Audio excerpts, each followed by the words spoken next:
In 1997, I robbed a bank of $5,000. It was my first offense.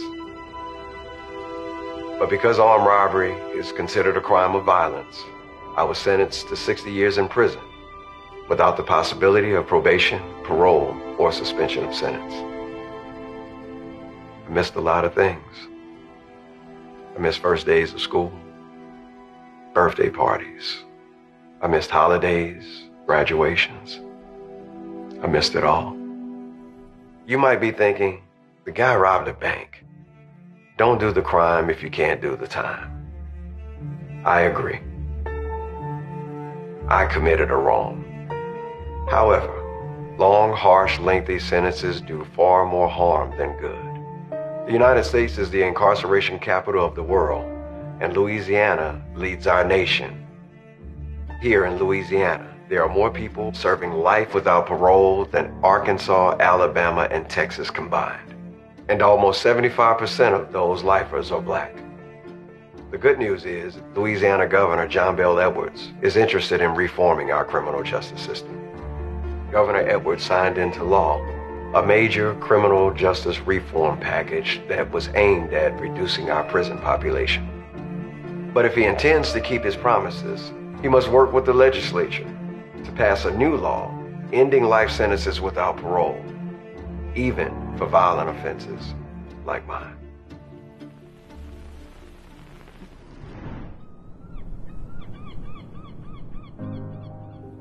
We set out with the dream of opening a hip-hop clothing store in our hometown of Shreveport, Louisiana, and we did. I was the happiest I had ever been in my life until our investor pulled out on us. And desperate people do desperate things. We made the worst decision of our lives, but we are more than the worst decision we have ever made. For my role in the bank robbery, I took a plea deal and served 3.5 years in prison.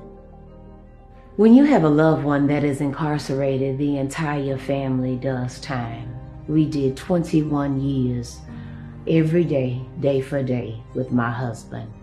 And it was not a minute or a moment that his presence was not missing from our lives. The biggest travesty was that I discovered that it wasn't just my family. Far too many people across this nation have our story.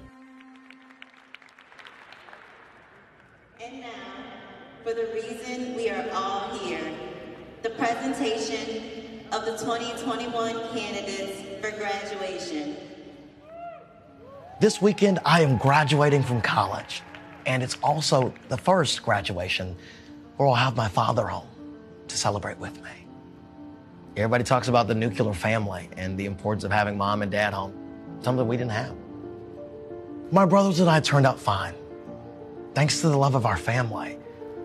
But children of incarcerated parents are 6 times more likely to get arrested themselves. And after a certain point, people age and mature out of violence. For instance, if you serve 20 years without incident, the likelihood that you'll reoffend is near zero.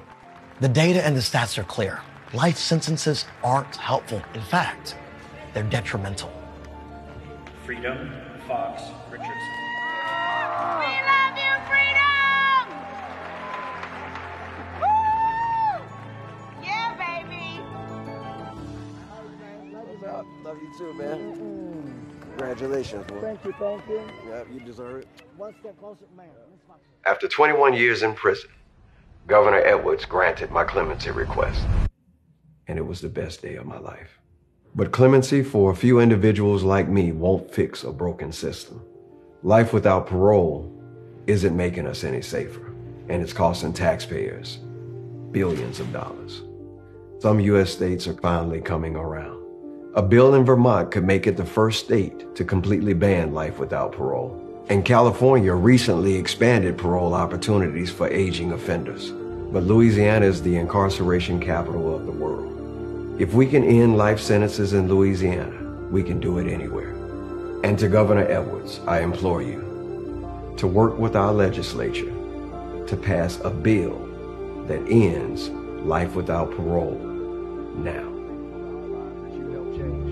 thank you for the lives that I know that you will change into the future to make our world a much better place.